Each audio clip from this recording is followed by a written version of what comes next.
Hello there. So I don't normally make a number of videos in rapid succession. With me, it's kind of one every couple of weeks. I'm tending to drip feed them in, which is the key word for the clip today. However, it's a lovely spring day here in Seville. It's a holiday, it's a festival, it's Viernes Santo. And I have some work to do, which also seems to be a strong motivator for me to make a clip rather than do the work, oddly enough. And I've got something else I really want to add on to yesterday's clip. I finished yesterday's clip, which is clip number 20, and I thought, there's something else.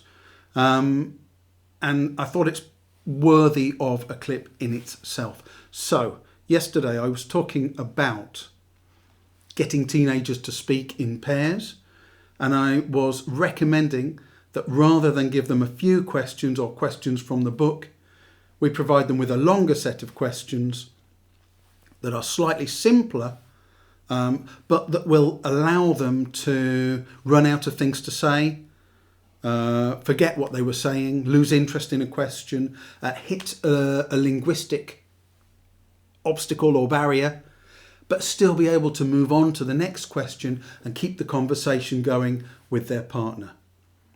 And a longer set of questions allows you, the teacher, time to go over and tune your ear in to one pair or perhaps two and actually write something useful down.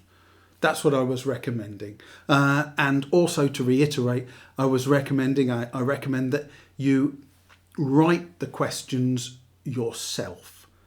Even if you get the original questions or ideas from a GPT chat box, chatbot, should I say, not chat box, or from the course book, or from someone like me, as I write conversation questions or other websites. Even if you get your basic ideas there, I'd recommend you adapt the questions yourself, because that allows you to embed the target language, the target structures, the target vocabulary items that you've been studying with your students in the questions themselves, so that you guarantee at least that those items are coming out of their mouths each time they ask the question, even if perhaps they're not coming out of their mouths when they answer the questions.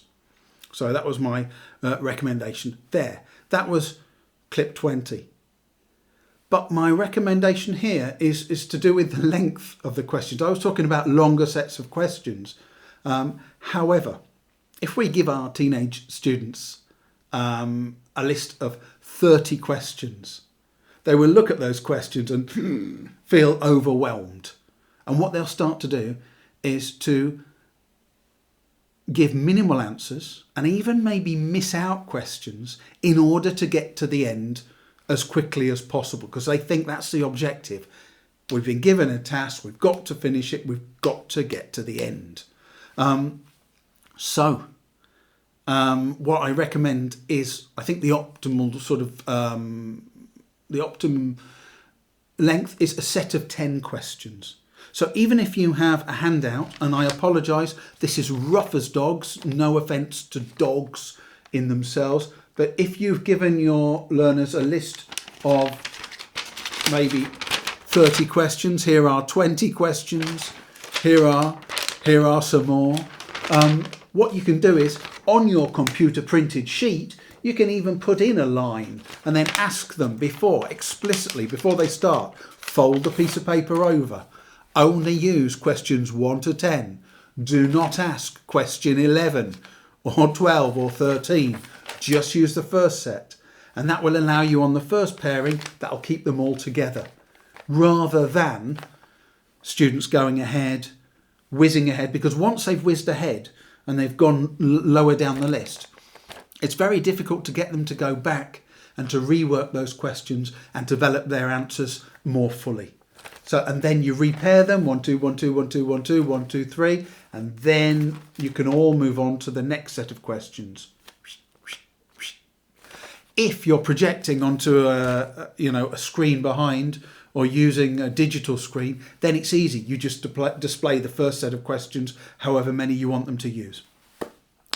So that's my big recommendation. Drip feed in your questions. Also, although you're using questions in longer sets, you're drip feeding in those questions and keeping control a little bit.